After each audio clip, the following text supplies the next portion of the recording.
इथे पारशिवनी तालुक्यामध्ये सिंगारदीप गावाचं नाव आहे.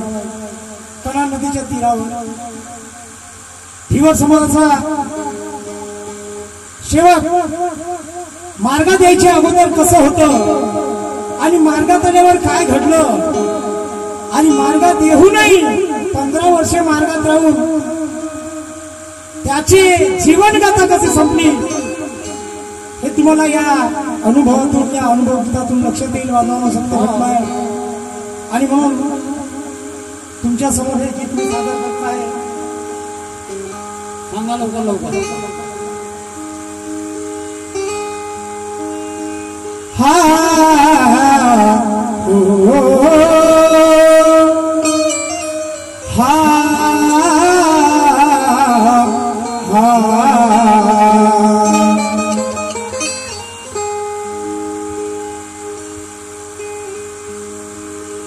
के युगा युगाच्या नरुडीला युगा युगाच्या नरुडीला दृष्टी लाभली माझ्या भावामुळे आणि मानवतेला छळणारी नीच प्रथा थांबली माझ्या भावामुळे. युगा युगाच्या नरुडीला दृष्टी लाभली माझ्या बाबामुळे आणि मानवतेला छळणारी नीच प्रथा थांबली माझ्या बाबामुळे. अरे मानव धर्माच्या शिकवणीने महान क्रांती केली पण म्हणून तर या पृथ्वीवर उदासलेली मने जागली माझ्या बाबामुळे जागली माझ्या बाबामुळे. आणि म्हणून बालमानो पती पत्नीचं जीवन कसं असायला पाहिजे माझ्या 2 शब्दात तुम्हाला सांगतोय. सांगा बघा. के मूर्खाचे न व्हावे धनी के मूर्खा हो के मूर्खाचे न व्हावे धनी व्हावे ज्ञानीवंताचे चाकर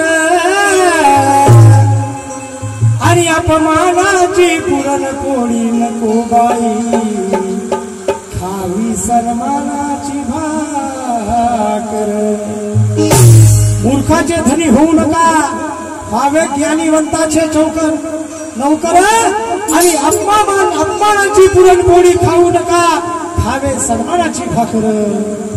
कारण राहायला जरी झोपडी असली माय माऊल्यांनो राहायला जरी झोपडी असली पांघरायला साधी एक वाकर पण जीवनात पती पत्नीचे जर प्रेम असले तर जैराची होते साखर जैराची होते साखर. कारण राहायला जरी झोपडी असली भगवंताने कधी उच्च नीचतेचा भेदभाव केला नाही. याच्या घरी झोपडी आहे म्हणून त्याच्या घरी परमेश्वर नाही याच्या घरी महारवाडी आहे म्हणून याच्या घरी परमेश्वर आहे त्यालाही सारखी परमेश्वराने बुद्धी दिलेली आहे. म्हणून राहायला जरी झोपडी असली पांघरायला साधी वाकर दुसऱ्याच्या मालवाडीकडे पाहून घेऊ नका. आपल्या गरिबीचे जीवन कसे काढता आले ते आपल्या पतिदेवाला साथ देऊन आपण दिवस काढू शकतो. आणि म्हणून अपमानाची पुरणपोळी नको खावे सन्मानाची भाकर. राहायला जरी झोपडी असली पांघरायला साधी वाकर जीवनात पती पत्नीचे प्रेम असले तर जैराची होते साखर. आणि म्हणून मला म्हणायचं आहे रंगात रंग हे श्याम रंग पाहण्या नजर भिरभिरते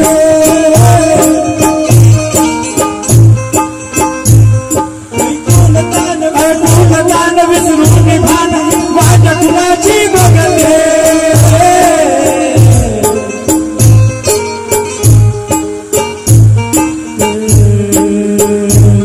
त्या सप्तसुराच्या लाटे बनवी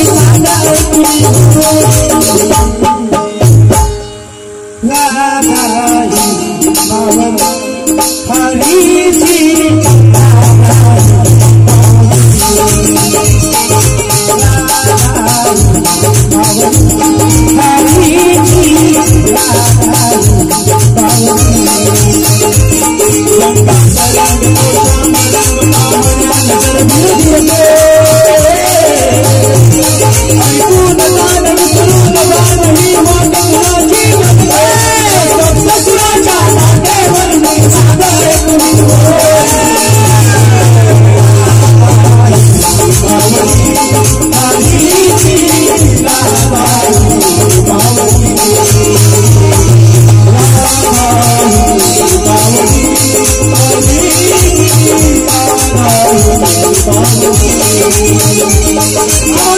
तो सेवक कसा होता सांगू द्या तो सेवक कसा होता सांगतो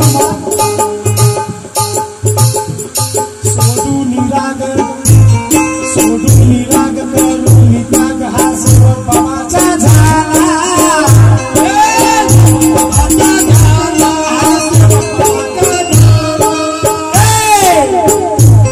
सोडून राग करून त्याग हा सेवक बाबाचा झाला सेवक बाबाचा झाला सेवक बाबाचा झाला बाबाचे भार घेऊन सारे हा मार्ग कसाले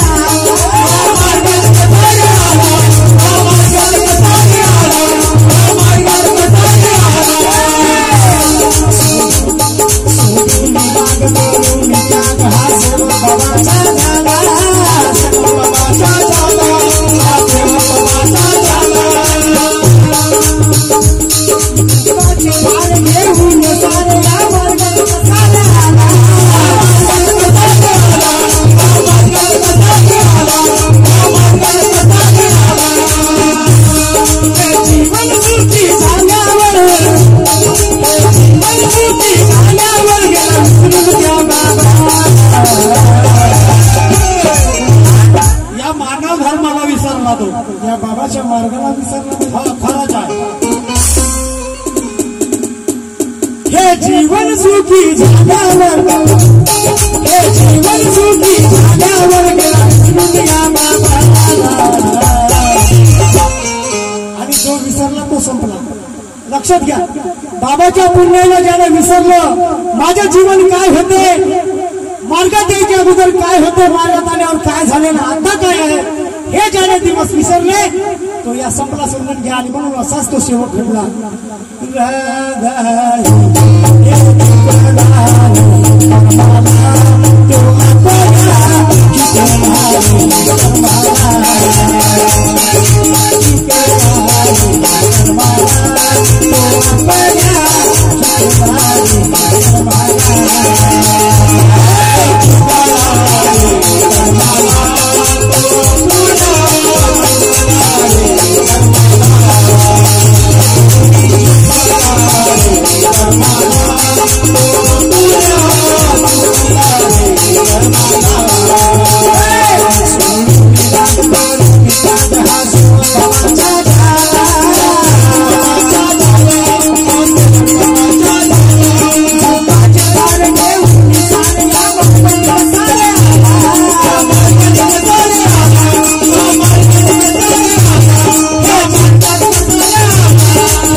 कसा सेवा घडला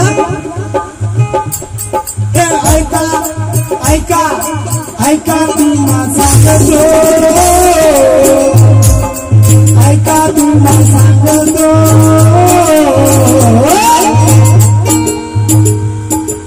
कहाणी का सोकाची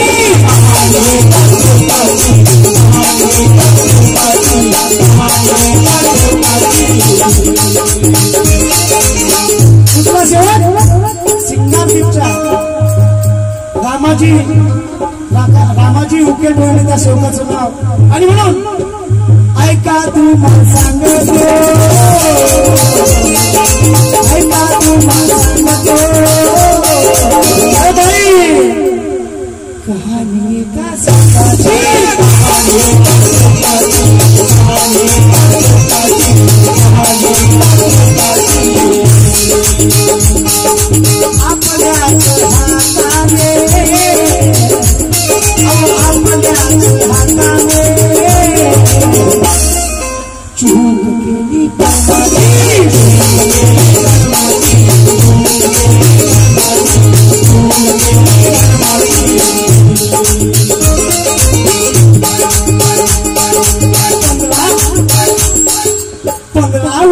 मार्गात राहून नाही तो तर लागे, नाही तो तर लागे, नाही तो तर लागे, नाही तो तर लागे.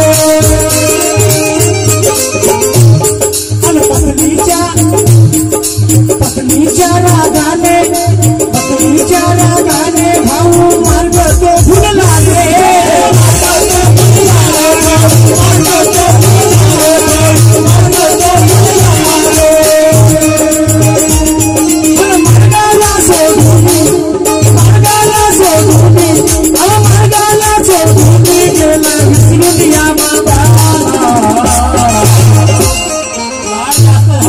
भावानो 15 वर्षाच्या अगोदर या रामाजीची हालत काय होती. हा खरंच आहे. 15 वर्षाच्या अगोदर या रामाजीची हालत काय होती. 2 मुली या रामाजी टोनेला सिंगारदीप गावला राहायचा. रामाजी टोने त्याचं नाव. दिवसभर त्या कन्हान नदीमध्ये मासोळ्या पकडून, ढिवर समाजाचे माणूस मासोळ्या पकडणारा, मासोळ्या पकडून आपली उपजीविका चालवत होता.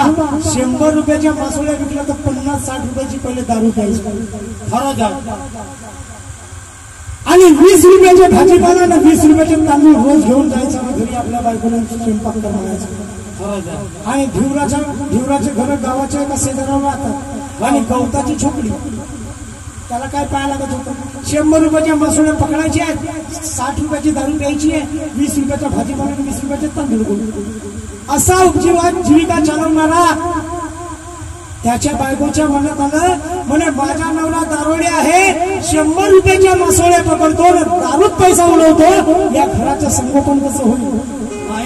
आणि म्हणून त्या बाईने एका शेवटी, म्हणजे ती बाई शेजारी शेतामध्ये निंदन खुरपण रोवणं सगळं करायला जात होती माई माऊल्यांसोबत. आणि म्हणून शेवकीने, त्या गावच्या शेवकीने काही चर्चा करायची. बाई आम्ही मार्गात नव्हतो, आमचं असं जीवन होतं, मार्गात आल्याच्या नंतर आम्ही काय घडलो, आमच्या घरी काय सुविधा मिळाल्या, आमचे पोरं कसे शिकायला लागले, आमचे पोरं वाईट बसणार नाही आहे, असं जेव्हा सांगायचे तेव्हा या बाईच्या मनामध्ये परमेश्वरी कृपेची जाण आली.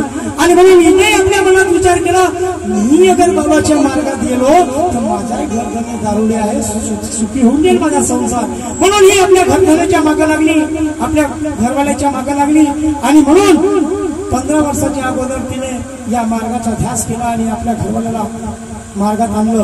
पण घरवाला पहिल्या मार्गात आला नाही, पहिले बाईच मार्गात आली. कार्यकर्त्याकडे गेली, कार्यकर्त्याला म्हणाली की मला या मार्गात यायचं आहे. बाई तुझा घरवाला काय करतो. माझा घरवाला मासोळ्या पकडतो, रोज 60 रुपयाची दारू पितो आणि घरी फक्त खाण्यापुरतं अन्न आणतो. या मुलाचं शिक्षण पण होऊ शकत नाही, म्हणून मला या बाबाच्या मार्गात यायच्या. मग तुझ्या घरवाल्याला घेऊन ये. आपल्या घरवाल्याला विचारायला गेली. घरवाला उच्चा बाबावनं बाबाव तुम्हाला सांगू माझ्या जीवन बरोबर आहे म्हणे, एक पाव डटावणं गरिबी हटवणं नाही का. पण बाईने एक वेळा मनामध्ये प्रण केला की या मार्गाची शेवटी म्हणेल. म्हणून ती कार्यकर्त्याकडे पुन्हा गेली. म्हणे माझ्या घरवाला यायला तयार नाही, पण माझी बायको तयार आहे, माझ्या 2 लेकरांना घेऊन यायचं. म्हणून त्या लेकराला 2 मुलींना घेऊन कार्यकर्त्याकडे गेली आणि कार्यकर्त्याने कार्य दिले. बाई तुझ्या घरवाल्याला काही होतं म्हणून दारू पिऊन आला तरी काही म्हणायचं नाही, तुझ्या पूजेचा पाठ फेकला तरी, दिवा फेकला तरी काही म्हणायचं नाही, पण आपल्या लेकराला घेऊन तू परमेश्वराला आपले दुःख सांगायचे. त्याला कदाचित तुला मारलं तरी त्याला जबाब द्यायचा नाही, तू परमेश्वराला आपले दुःख सांगायचे. त्या बाईने त्या कार्यकर्त्याचा शब्द पाळला, तसेच कार्य केले. 1 दिवस 6 महिने, 1 महिना गेला, 2 महिने गेले, 4 महिने गेले, 6 महिने गेले आणि 7व्या महिन्यात 8व्या महिन्यामध्ये शेवटी त्याच्याही मनामध्ये परमेश्वराने त्या बाईची हात लागली आणि त्याच्याही मनामध्ये जागृत दिली आणि तोही बिचारा दारूचा व्यसन सोडून शेवटी मार्गात आला. अशी ती बाई असते जिने त्या संसाराला वटणीवर आणलं. आणि पहा पुढच्या पुढे काय होत गेलं. म्हणतात ना की आपल्याला पाहिजे त्याच्यापेक्षा जास्त वेळ एखाद्या आपल्याला काही मिळालं तर त्याचं महत्व आपल्याला कळतं. जेवढी आवश्यकता तेवढं आपल्याला मिळालं त्याचं महत्व कळते. तुम्ही तुमच्या लेकराला 50ची आवश्यकता आहे, तुम्ही 200ची नोट द्या, तुमचा मुलगा वाईट मार्गाने गेल्याशिवाय राहणार नाही. पण त्याला 100ची आवश्यकता आहे आणि तुम्ही 100च द्या, तो 100च रुपये खर्च करेल, 10 रुपये वाम मार्गात टाकणार नाही. हे लक्षात ठेवा बांधवांनो. आणि तसंच झालं. त्या बाईला पाहिजे होतं थोडं, परमेश्वराने दिलं मोठं. आणि पुढे काय घडलं ते तुम्हाला सांगतोय. आणि मग ऐकून घ्या बांधवांनो काय घडलं.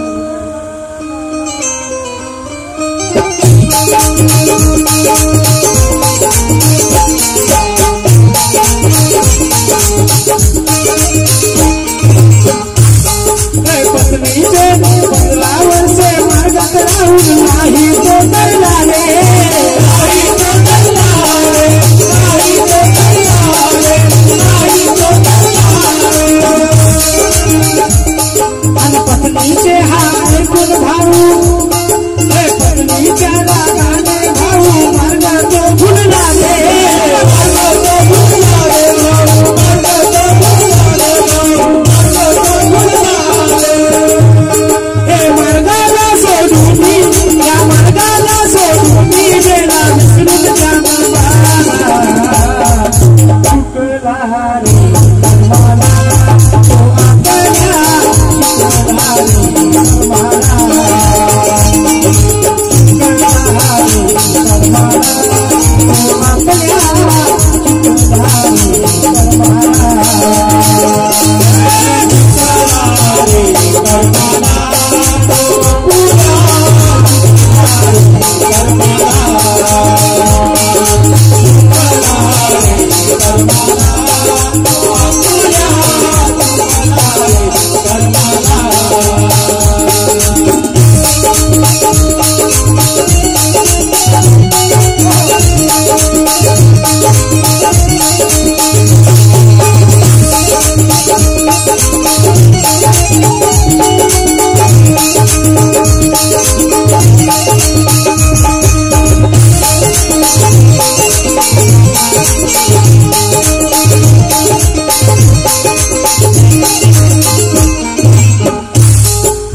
आपल्या घरी सुख समाधानानं जीवन जगणारा हा व्यक्ती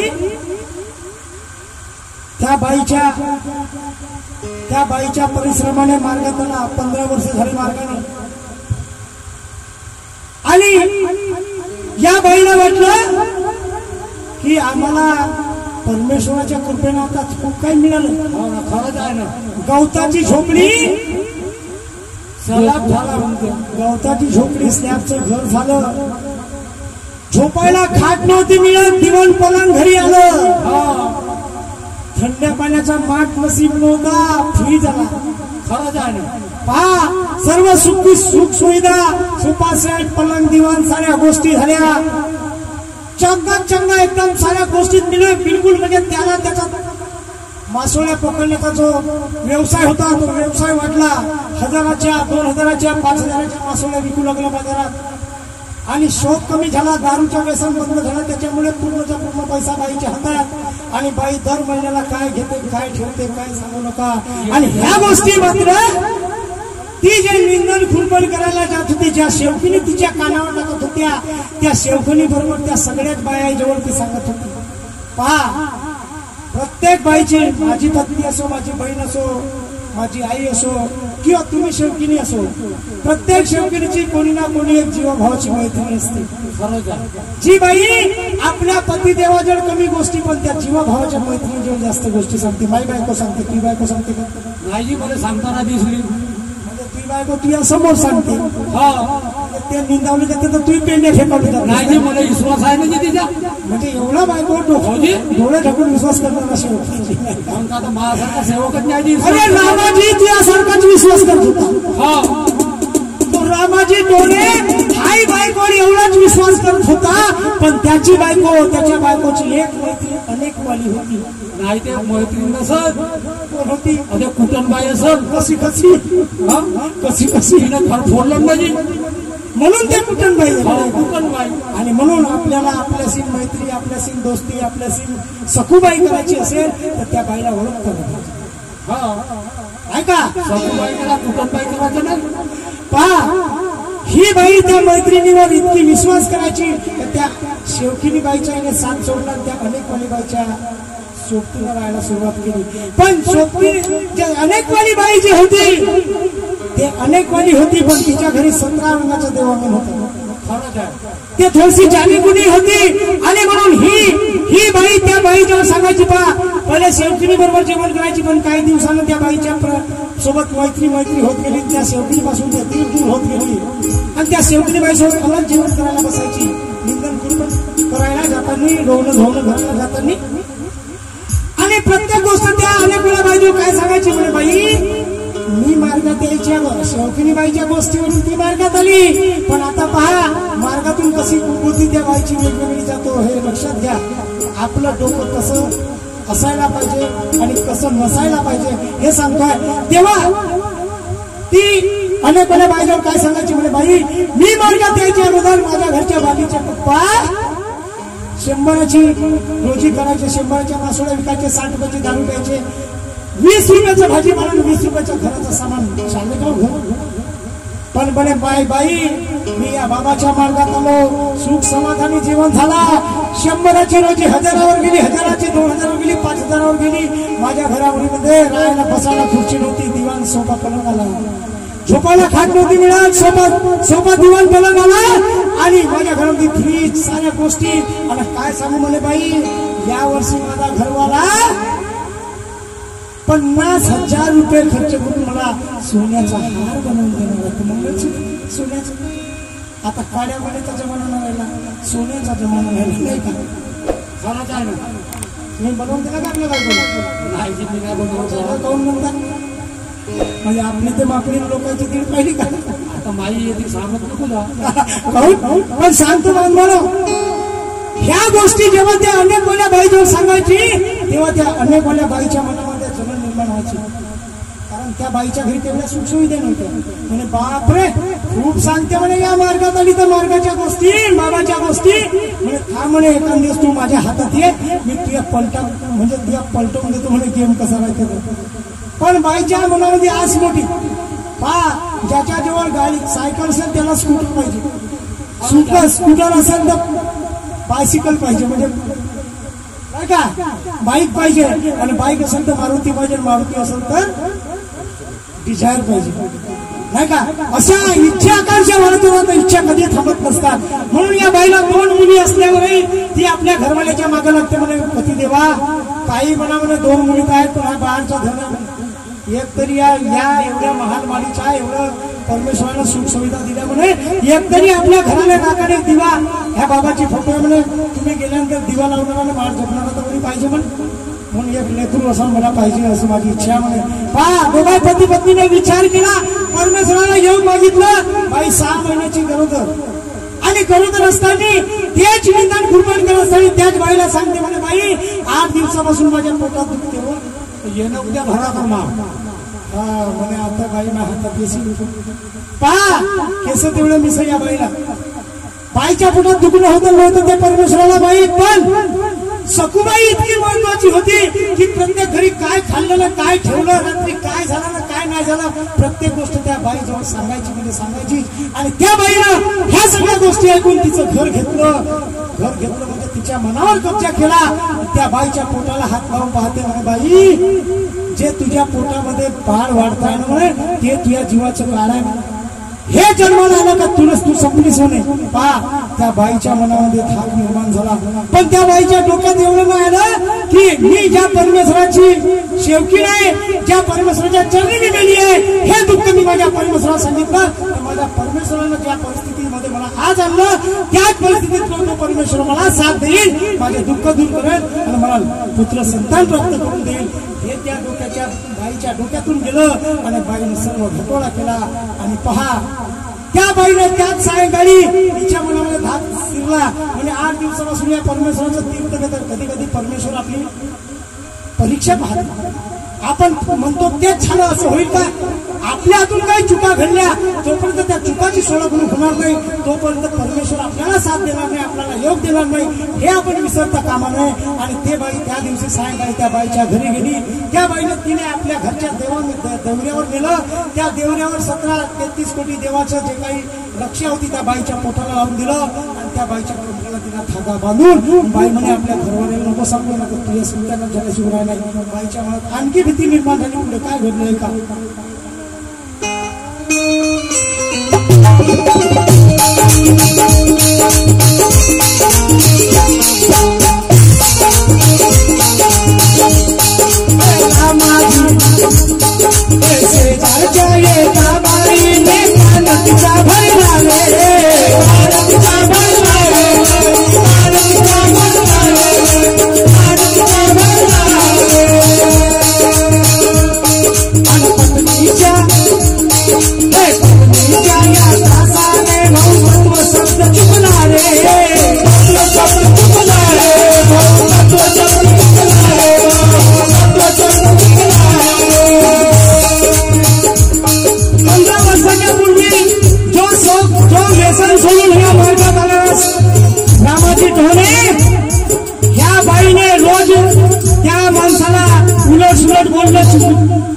बोलणं चालू केलं, कारण तिला पुत्र संतान पाहिजे होता. आणि त्या बाईच्या कानामध्ये टाकलेल्या गोष्टी होत्या. म्हणजे बाई तू माझ्या कानालीस, तुला जिवंत जर राहायचं आहे, तुला बाळ जन्माला घालायचं आहे, तुला मरायचं नसेल तर या मार्गाला तू सोडून दे. या मार्गाला जर तू धरलीस तर हा बाळ तुझ्या जीवाचा काळ आहे, हा जन्माला का तू मेल्याशिवाय येणार नाहीस. आणि म्हणून त्या बाईच्या डोक्यामध्ये धाक संसारलं आणि त्या बाईने या मार्गातून माझा घरवाला कसा बाहेर जाईल हा विचार केला. रोज त्या घरवाल्याला उलट सुलट शब्दात बोलायची, रोज त्या घरवाल्याला उलट सुलट शब्दात बोलायची. म्हणून त्या घरवाल्याने विचार केला, म्हणजे चुलट टाकते भानगड दिला, पूजेचा पाठ हातात घेतलं, बायकोला मारून फेकलं आणि भगवंताची प्रतिमा आणि तत्वाची फोटो काढली दारूच्या नशेमध्ये आणि त्या नदीला फेकून दिलं. बांधवानो ऐका पुढे काय घडलं.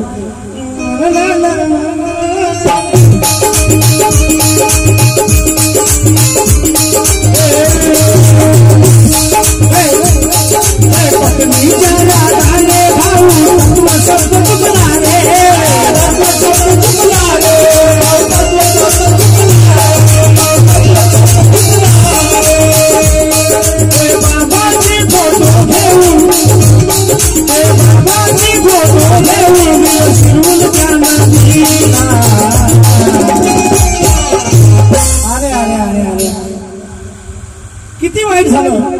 ज्या परमेश्वराने, ज्या बाबाने, ज्या भगवंताच्या कृपेने तुला जीवनदान मिळालं, सुखमय जीवन जगला आणि त्याच बायकोच्या रागाने, त्याच बायकोच्या रागावून तू पुन्हा त्या व्यसनाच्या आहारी गेला आणि त्या भगवंताचं, त्या तत्वाचं फोटो घेऊन त्या नदीला फेकून दिलं.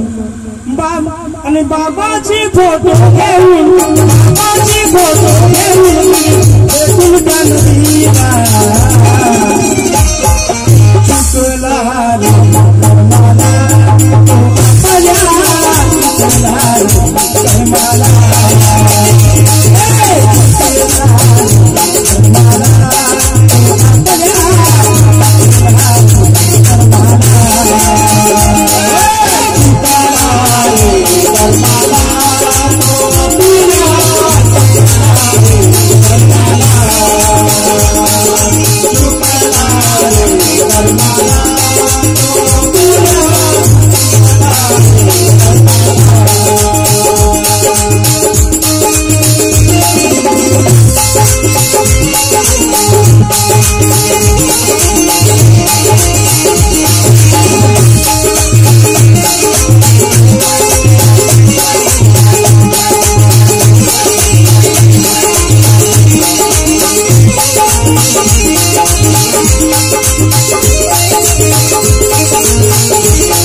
जेव्हा चुकलो तेव्हा दुःख कसे येतात बघा. हे हात सळाया लागला, हा हात सळाया लागला, हा पागलवाणी झाला रे, पागलवाणी झाला रे, पागलवाणी झाला रे, पागलवाणी झाला रे.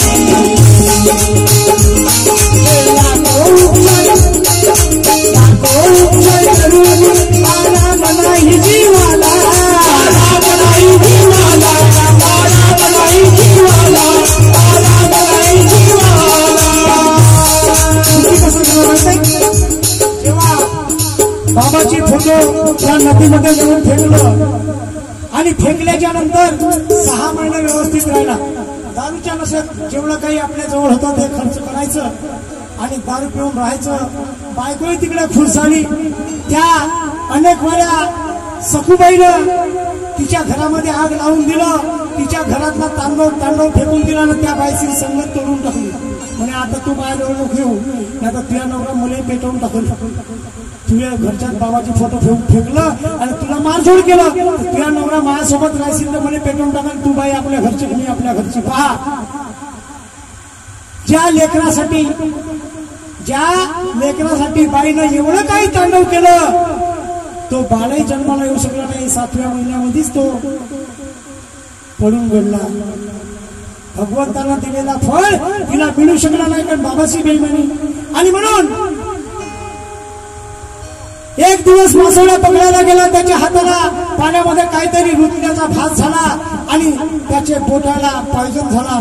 पहिल्यांदा बोट कापून फेकावं लागले, 15 दिवसानंतर पंजे कापून फेकावं लागला, 1 महिन्यानंतर इथून हात कापून फेकावा लागला, त्याच्या 6 महिन्यानंतर पूर्ण हात कापून फेकावा लागला. 2 वर्ष झाले त्याच्या या बिमारीला पण आराम नाही झाला. घरातल्या ज्या वस्तू घरामध्ये निर्माण झाल्या होत्या परमेश्वराच्या कृपेने त्या सगळ्या विकू बँक बॅलन्स सगळं घरदार विकून त्या रामाजीच्या हाताच्या उपचारासाठी खर्च केलं, पण कामात नाही आले. सगळे पैसे व्यर्थ गेले बांधवांनो. शेवटी जहर खाऊन मरण्याची पाळी आली त्या कुटुंबावर. पहा, हात सळाया लागला, पागलवाणी झाला जी, पागलवाणी झाला जी, पागलवाणी झाला जी, पागलवाणी झाला जी. हे लाखो उपचार करून आराम नाही जीवाला, आराम नाही जीवाला, आराम नाही जीवाला, आराम नाही जीवाला. बाबाने पहा कसा तो चमत्कार घडविला, चमत्कार घडविला, चमत्कार घडविला, चमत्कार घडविला. चमत्कार कसा घडविला माहिती का? सगळं काही बरबाद झाल्याच्या नंतर रामाजी आपल्या बाजूला म्हणे, नालायक कारटे, तुझ्यामुळे माझ्या सुखाचा संसार उद्ध्वस्त झाला. तू त्या लेकराची आज दावली आणि त्यानंतर कोणाच्या तरी भानगडीत तू पडली. त्याच्या त्या बाईच्या घरी जाऊन राख कोंडी आपल्या पोटाला लावलं आणि काळा धागा बांधली आणि त्या परमेश्वराची नजर माझ्यावर हटली आणि तुझ्यामुळे मला हे दिवस पाहायला मिळाले. मी एका हाताला तुटा झालो. तेव्हा बायको रागावला. त्याच रात्री त्या परमेश्वराला विनवणी केली, परमेश्वरा भगवंता, माझ्या हातून फार मोठी चूक झाली. मी तुमच्या चरणी यायला तयार आहे बाबा, पण मला माझ्या या जिंदगीतून माझ्या दुःखातून मला सावरा. हा परमेश्वराची निसर्गाची करणी नारळात ज्याप्रमाणे पाणी असतो त्याप्रमाणे परमेश्वरही आपण त्याची दुर्वस्था केली तर तोही आपली दुर्वस्था केल्याशिवाय राहणार नाही बांधवांनो. आणि म्हणून मी पहिल्यांदा सांगितलं होतं की आम्ही मार्गात कसे होतो आणि मार्गात आल्यावर काय आलं तर दिवस विसरू नका बांधवांनो. तेव्हा भगवंताने त्याच रात्री त्या रामाजीला जागृती दिली. म्हणे, रामा, अरे रामा, तू मला आपल्या घरी न्यायला तयार आहेस. मी सुद्धा तुझी वाट पाहतो रे रामा. मी त्याच ठिकाणी तुझ्या ठिकाणी मला फेकून दिलं, त्याच ठिकाणी मी तुझी वाट पाहतो रे रामा. तेव्हा पहा बांधवानो, पुढे काय घडलं ऐकून घ्या.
सळा सारवण करून ठेव. बाबांनी मला जागृती दिली आहे, मी परमेश्वराला त्याच ठिकाणी आणायला जात आहे. तू सगळ्या गोष्टी घरी करून नाही ठेवलीस तर माझ्यासारखा वाईट माणूस नाही.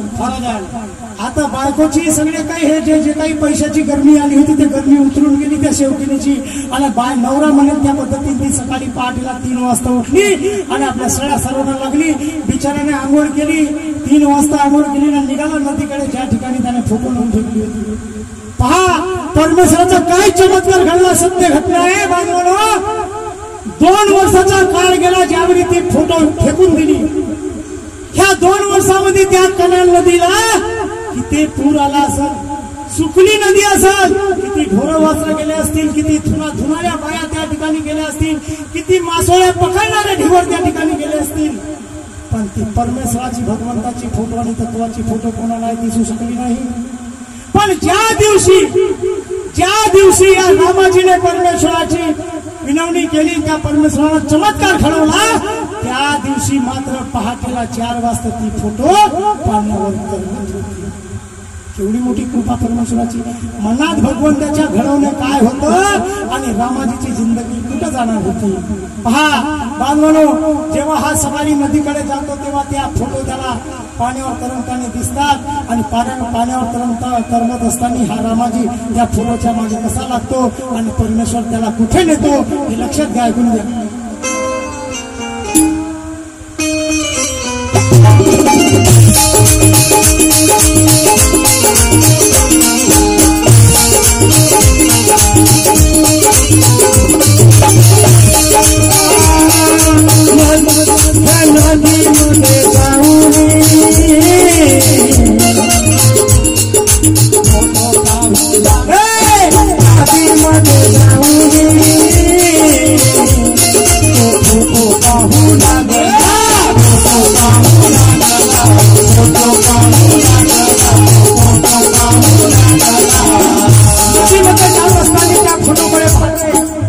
फोटो बाबाची भगवंताची तत्वाची तरंगत होती तेव्हा हे फोटो हाती येईना,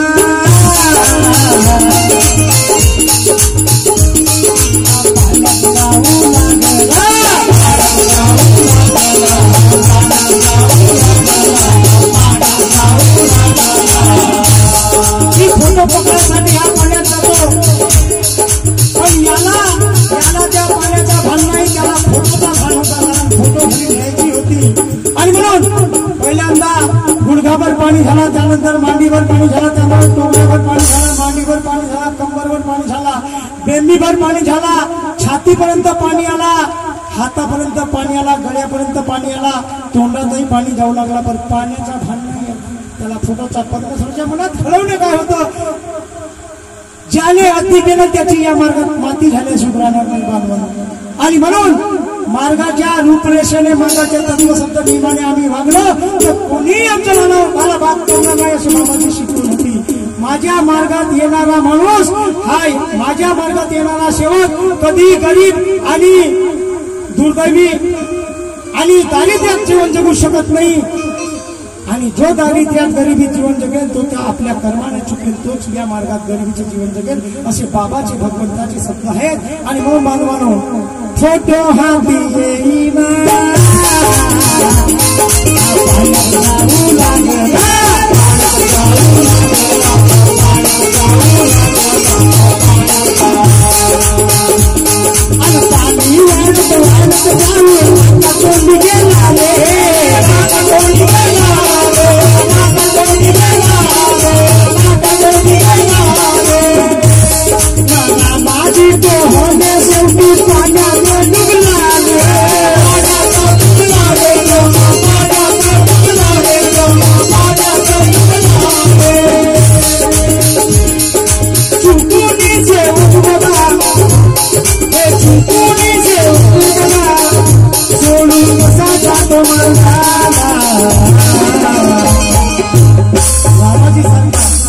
जो सेवक चुकला तो गेला.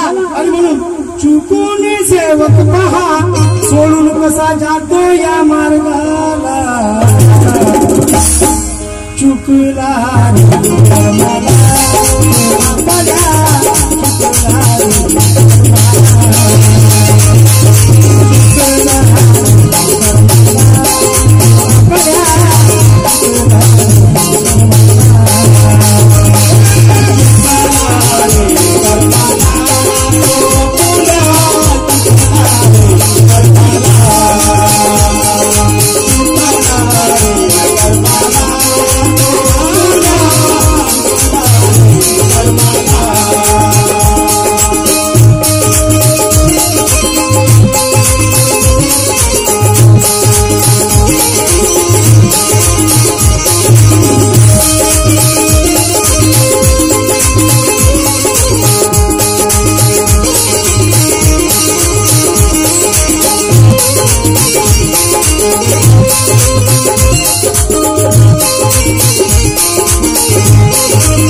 साहसी बेईमानी करण्यात शान नाही, हे स्वतःचे स्वार्थ साधून करण्यात शान नाही, जावे शरण त्या मानव धर्माला जावे असे खमून खाटेवर मरण्यात शान नाही. आणि म्हणून बांधवानो, नुसता सेवक होण्यात नाही, आचरणात आणण्यात शान आहे. नुसता सेवक होण्यात नाही, तत्वशब्द नियम आचरणात आणण्यात शान आहे. बाबाने दिलेल्या शिकवणीला बोलण्यात नाही, ते अंगी भरण्यात शान आहे. म्हणून शेवटी मला काय म्हणायचं आहे,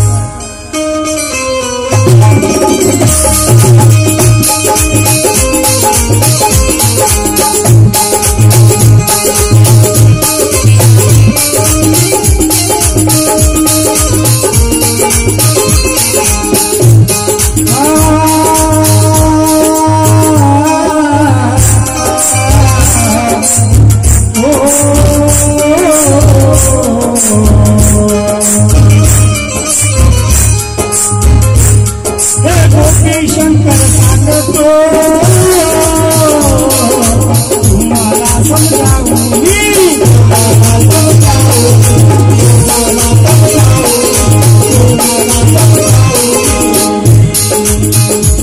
हे मार्गदर्शन बाबाचे आम्ही नाही